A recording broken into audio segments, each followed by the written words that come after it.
بسم اللہ الرحمن الرحیم۔ پیارے ناظرین، رات کو سوتے وقت جہاں اور بہت سی دعائیں پڑھی جاتی ہیں، وہاں رات کو سونے کی دعا پڑھنا بھی بہت ضروری ہے۔ آئیے آج ہم آپ کو رات کو سوتے وقت پڑھی جانے والی دعا سکھاتے ہیں۔ دعا شروع کرنے سے پہلے آپ سے گزارش ہے کہ چینل پر نئے ہیں تو چینل کو سبسکرائب لازمی کیجیے گا اور گھنٹی کے نشان کو لازمی دبائیے گا۔ آئیے ویڈیو شروع کرتے ہیں۔ پیارے ناظرین، جب رسول اکرم صلی اللہ علیہ وآلہ وبارک وسلم اپنے مبارک بستر پر تشریف لاتے تو دایاں ہاتھ رخسار مبارک کے نیچے رکھتے تھے اور یہ دعا پڑھا کرتے تھے۔ دعا سماعت فرمائیے، یاد کیجئے، اپنے بچوں کو بھی لازمی سکھائیے۔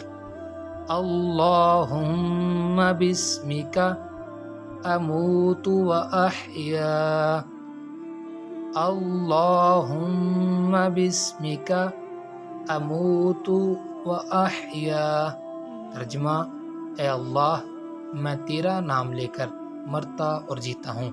اس دعا کے پڑھنے سے جو برکت حاصل ہوگی وہ ساری رات آپ پر رحمت کی طرح نازل ہوگی، ساری رات آپ کی شیطان سے حفاظت رہے گی، اور رات کو سوتے وقت آپ ہر طرح کی شرانگیزیوں اور نقصانات سے اللہ تعالیٰ کے فضل و کرم سے محفوظ رہیں گے۔ سبحان اللہ، ماشاء اللہ۔